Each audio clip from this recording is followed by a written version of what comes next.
what are these two worlds of which Mr. Wallace spoke? The free and the slave. Let's take the free world first, our world. How did it become free? Only through a long and unceasing struggle inspired by men of vision. Moses, which is best expressed in our own Declaration of Freedom. We hold these truths to be self-evident, that all men are created equal. It is the cornerstone upon which our nation was built and the ideal of all the great liberators. Washington, Jefferson, Garibaldi, Lafayette, Kosciuszko, Bolivar, Lincoln. Lighthouses, lighting up a dark and foggy world. That government of the people, by the people, for the people, shall not perish from the earth. Fighting, living, dying. For what? For freedom. That for which men have fought since time began. To be free.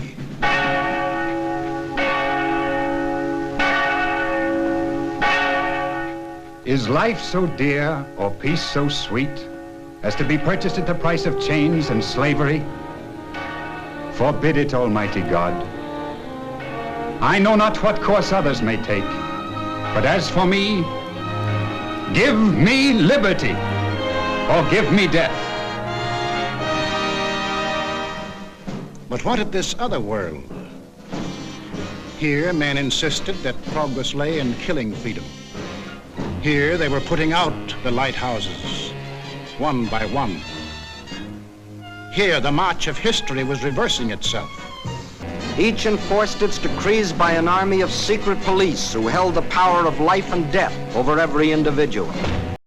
So it's quite difficult to film here. We've got about 6 miners with us the whole time. They're telling us what we can film, what we can't do. Sometimes they delete our material.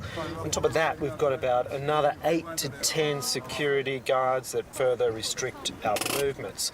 What I can tell you from the car is that though they've set up a kind of grid-like management system, and every 100 metres or so you see a police station, and they're aided with enormous amounts of CCTV cameras, with facial recognition, to really have a total control here. What is clear is that there is quite a brutal, repressive crackdown going on here, and technology is at the centre of it.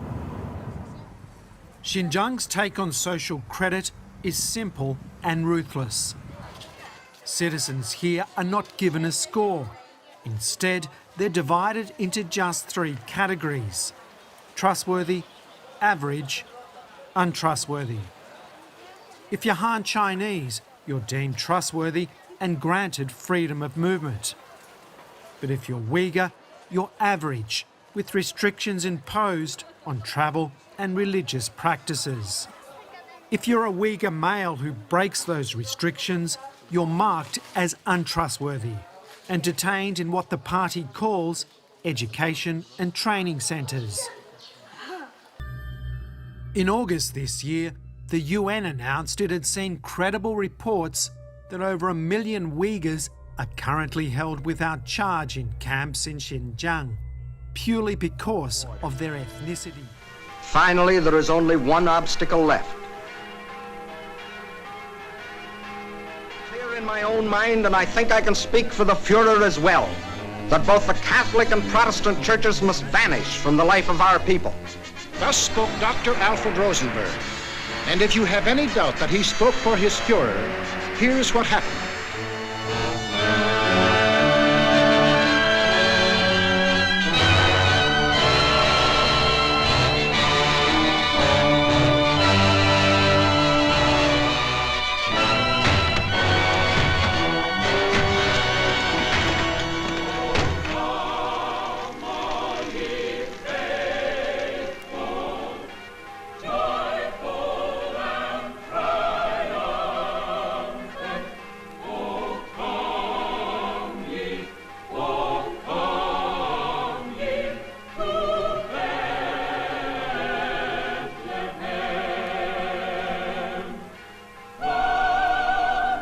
thousands of other men of God, Protestant, Catholic, Jewish, were persecuted, arrested, confined in concentration camps.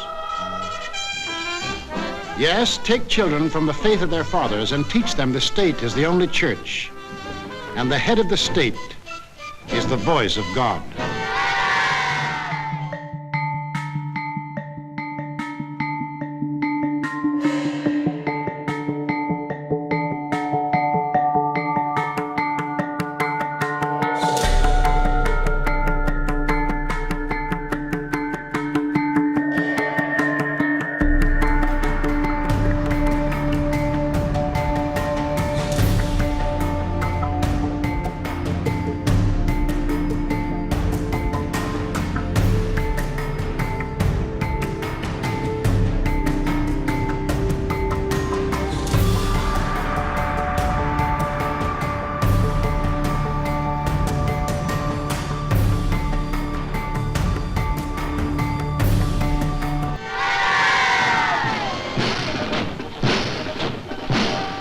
That was the way of life, or better, the way of death, in that other world.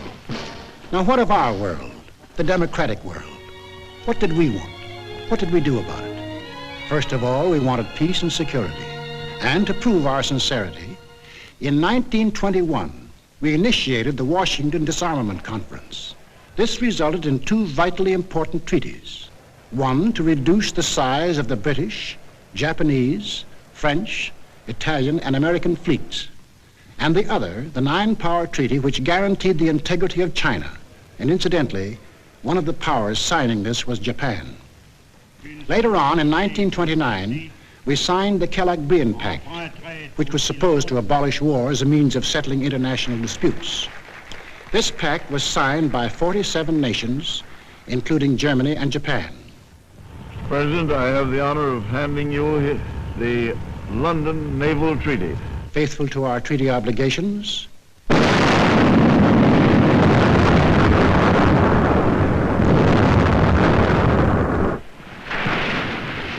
we scrapped more than 60% of our naval tonnage, and our army was reduced to a standing force of 136,000 men, smaller than that maintained by the little state of Romania. We let our hopes for peace become so strong that they grew into a determination not to fight unless directly attacked. The United States is moving to drastically cut the size of its military to pre-World War II levels. The Pentagon said Monday it would retire Cold War-era aircraft, reduce the defense budget, and downsize active-duty Army forces next year from 520,000 soldiers to around 450,000. That would be the lowest level since 1940. Directly attacked. We let ourselves be influenced by those who said that we could find security through isolation. The confusion in our way of thinking is apparent in the slice of public opinion. Another war, not for me. This time America should keep out, and I know I will. If war breaks out in Europe, I think that this country should heed the advice of its first president and avoid all foreign entanglements. I haven't the slightest idea of European affairs. In the event of war in Europe, I think we should stay out of it entirely. And all our efforts should be made to keep out of the fight. Let Europe fight our own battles.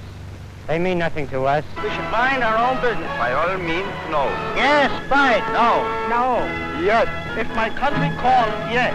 No.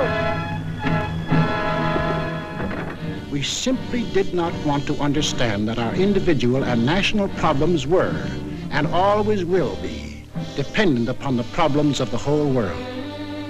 And we had individual and national problems to worry about, plenty of them, just as Germany, Italy, and Japan had. But we faced them in a democratic way. We passed laws to give working men a chance to improve their lot. We established an insurance program for those without jobs. We began to give old folks protection against want and hunger. We organized the CCC to provide our young men with healthy and useful employment. A federal works program came into being and changed the face of our nation with new roads, bridges, schools.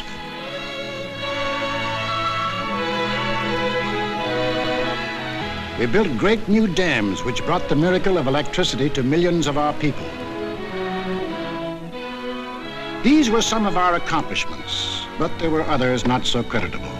We turned our backs on the League of Nations. We passed the Tariff Act to set a higher wall of isolation around us.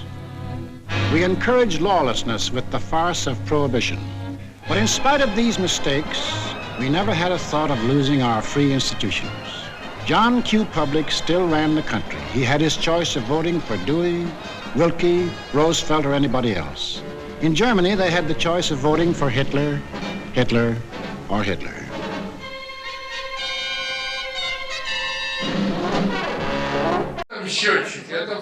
When the result was announced, it was clear. Russia's parliament will remain Putin's parliament. United Russia, the party backed by Vladimir Putin, had won, followed by 3 other parties which support him. The authorities here promised that this election would be honest, transparent and fair. But the webcams told a different story. Keep an eye on the official who's seated. When she thinks no one is looking, she takes a pile of ballot papers. The woman in black tries to cover her as she stands at the ballot box and stuffs them in.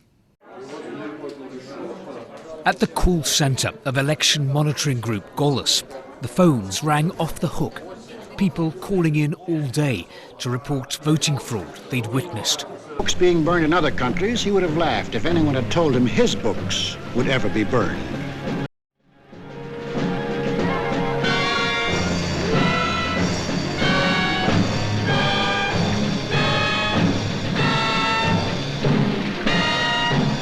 On Sunday, if he felt like it, John Q. went to any church he pleased. Being trained to kill, John Q.'s kids were giving their pennies to help them have life.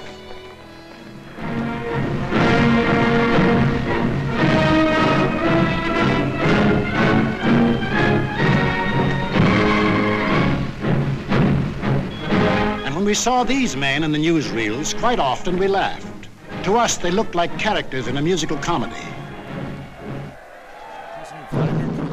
Held his first summit with North Korean leader Kim Jong-un in Vladivostok.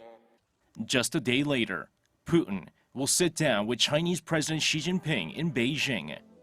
China and Russia have repeatedly said they would. But they weren't comic. They weren't funny. They were deadly serious. They were out for world conquest. Today we rule Germany. Tomorrow the world.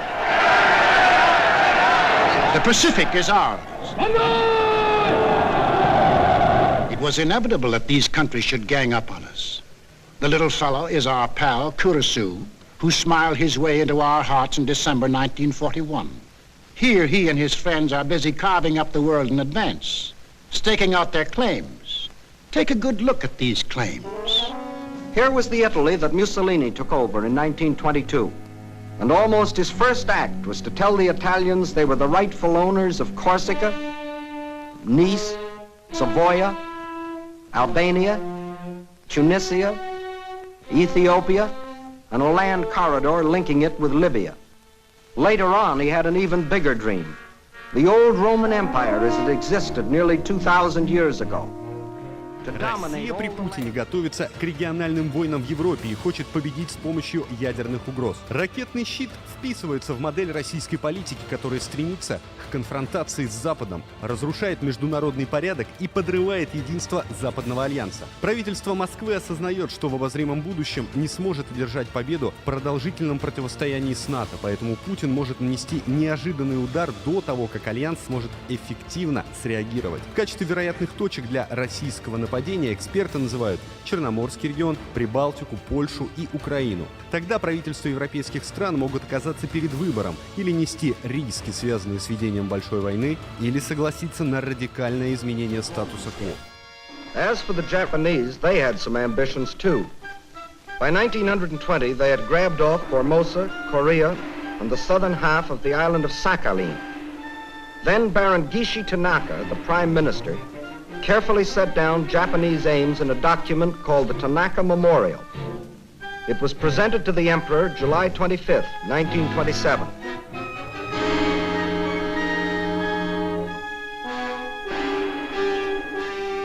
Here was their dream.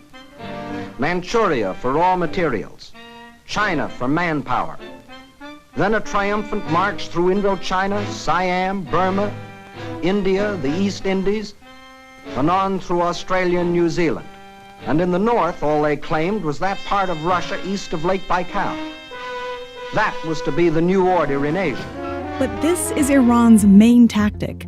It has as many as 180,000 foreign fighters that have taken on the US and its regional allies, Israel and Saudi Arabia. In Iraq, its paramilitary are entrenched in Iraqi security forces, and its militia are accused of placing rockets near American bases. In Lebanon, Iran's Revolutionary Guards train Hezbollah fighters at a cost of $700 million a year. In the Palestinian territories, it's given Hamas $50 million to put pressure on Israel. And in Yemen, it's the main sponsor of Houthi rebels, as they wage war with Saudi Arabia. So far, proxies have been relatively cheap and effective, but there are signs Iran may be diversifying. It is the assessment of the United States government that the Islamic Republic of Iran is responsible for the attacks that occurred in the Gulf of Oman today. Iran denies it was behind it, but if they were, they managed to disrupt the global markets by threatening the petroleum supply chain, which drove up oil prices. Then the Japs would move eastward to crush the United States and really start their co-prosperity sphere. Now take a look at the bite the Nazis reserved for themselves. Here's the Germany Hitler walked into, and here's what he wanted. First, Europe under his complete political or economic control, leaving Mussolini a share of the loot if he behaved himself. Then the drive to the east, through the rich oil lands of Iran and Iraq, into India. Another push south through Africa. Then from Dakar, jump off to meet the honorary Aryans who were to move in on South America through the Pacific. At the same time, start across from the Scandinavian countries to hook up with his buck-toothed pals coming over from Siberia to join in the conquest of the United States. There it is, gents. All they left us was Shangri-La. And they'd claim that, too, if they knew where it was. It's not hard to see which country that is.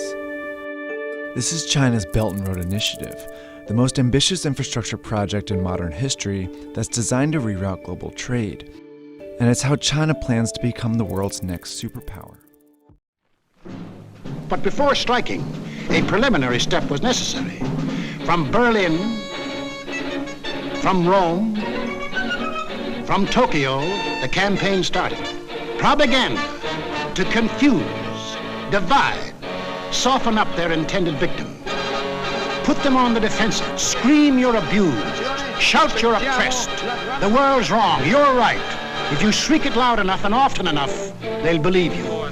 Above all, use their free press and their free speech to destroy them. Lebensraum, ja, Lebensraum, meine Volksgenossen. Lebensraum, they demanded.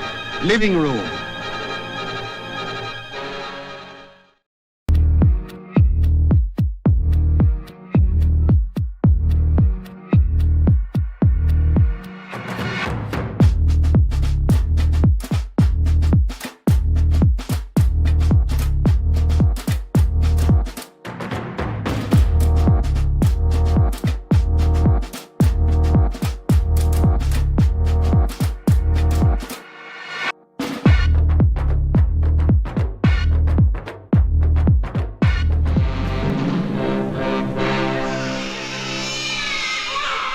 Of course, the children from this assembly line belong to the state to be scientifically trained for conquest.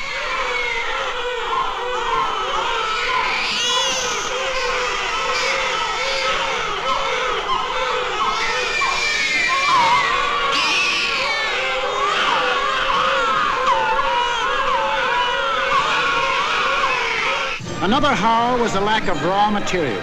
They claimed they were the have-nots and we were the haves.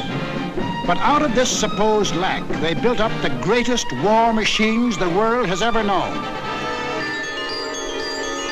These are the published figures from the German military budget. Actually, between 1933 and 1939, Hitler's program of rearmament cost more than $80 billion. The Nazis alone assembled a striking force of 30 panzer divisions, 70 motorized divisions, 140 infantry divisions, plus the Luftwaffe. China on Thursday said it will hold joint naval drills with Iran and Russia in the Indian Ocean and the Gulf of Oman. The maneuvers will begin Friday amid heightened tension in the region between Iran and the United States. China will send a guided missile destroyer. A Defense Ministry spokesman said the drill was a, quote, normal military exchange between the three armed forces and was in line with international law and practices. But it also brings together three of the United States' chief global rivals at one of the world's most sensitive hotspots. China competes with the U.S. on trade and navigation in the South China Sea. Russia is accused of election interference and sowing instability across the West. And Iran backs armed militants challenging American allies in Lebanon, Syria, Iraq, and Yemen. The Gulf of Oman is a particularly sensitive waterway as it connects to the Strait of Hormuz, the shipping route for about a fifth of the world's oil. The U.S. blamed Iran for attacks on international ships in the Gulf over the summer, including a strike on a massive Saudi oil facility in September. Iran denies responsibility and blames the U.S. for the rising tensions. China has close diplomatic, trade, and energy ties with Iran.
Every day in all German classrooms, Adolf Hitler.